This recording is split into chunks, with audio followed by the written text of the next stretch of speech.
Globule traîne son micro au marché des artisans de la vallée de Chamonix. Des interviews de créatrices et créateurs de la vallée qui présentent leurs stands et leur savoir-faire. Retrouvez ces artisans tous les après-midi sur la place du Mont-Blanc durant les vacances de Noël de 13h à 19h. Et aujourd'hui, on découvre le stand de Sophie Saby. Elle a fondé l'Herbe Artiste. Alors l'Herbe Artiste, c'est quoi ? Elle nous explique d'où vient le concept et ce qui l'anime dans ses créations hautes en couleurs et en odeurs. Moi, j'habite sur la commune des Ouches, dans le hameau de Tacona. Je suis savonnière et ma particularité, c'est que je suis une passionnée de botanique et que dans beaucoup de mes savons, j'inclus des plantes que je récolte moi-même. Donc certaines sur mon terrain, qui est certifié en bio par EcoCert. Donc par exemple, j'ai un savon et un shampoing solide dans lesquels il y a de la poudre d'ortie. J'ai un savon dans lequel il y a du macérat huileux, de calendula et d'aculé millefeuille. Donc c'est des plantes qui ont des vertus intéressantes pour la peau. Donc c'est un peu ça mon angle d'approche. Après, voilà, j'aime bien me rapprocher du côté local. Là, j'ai un nouveau savon où il y a des huiles essentielles de conifères que j'achète à une entreprise française. Donc huile essentielle de pin, sapin, épicéa, mélèze. Donc moi, vraiment, ma spécificité dans mes savons, dans mes produits, c'est qu'il y a un petit côté terroir, un petit côté...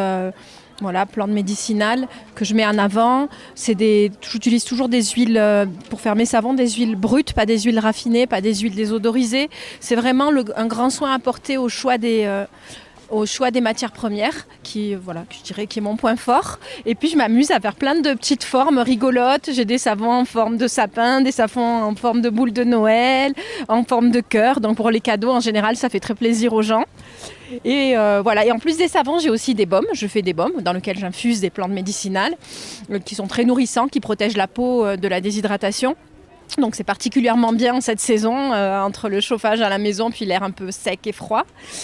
Et puis je fais des petits partenariats avec d'autres artisanes locales. J'ai des filets à savon qui sont faits par une dame qui habite aux Ouches, qui fait du crochet, donc c'est en jute, en chanvre. C'est des filets à savon qui font aussi un peu gants de crin, c'est double utilisation. Donc. Et puis des porte-savons en céramique qui sont faits par une céramiste qui a Beaumont-Saxonnet, donc une céramiste du coin. Donc ça, c'est pour les petits assortiments, pour les cadeaux de Noël, c'est sympa. Voilà, j'essaie aussi d'encourager d'autres artisanes. Sophie Saby revient également pour Globule sur l'importance du marché de Noël organisé par l'association des artisans de la vallée. Je tiens beaucoup à cet asso qui nous met en avant les créateurs locaux. Et je suis très contente de pouvoir être ici.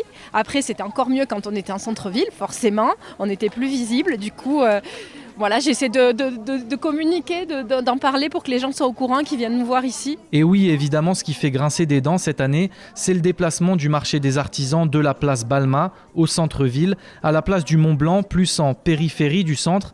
Mais cette décision n'entame pas l'optimisme de Sophie Saby avec son stand L'Herbe Artiste. Là-bas, on est il y a les terrasses, on est plus visible, oui. Puis c'est quand même plus un lieu de passage, oui. Forcément, là, même déjà aujourd'hui, je le sens qu'il y a moins de gens qui passent devant nous. Mais c'est déjà chouette d'être là. Ça aurait été encore mieux d'être en centre-ville, mais je suis très contente d'être là et j'espère que par bouche à oreille, les gens, s'ils veulent des cadeaux vraiment locaux, faits avec passion par des gens dont c'est le métier, la passion, il faut vraiment qu'ils viennent ici. Il faut vraiment que les gens fassent faire un tour ici. Pour découvrir le marché des artisans de la vallée de Chamonix, c'est tous les après-midi des vacances de Noël entre 13h et 19h sur la place Mont-Blanc à Chamonix.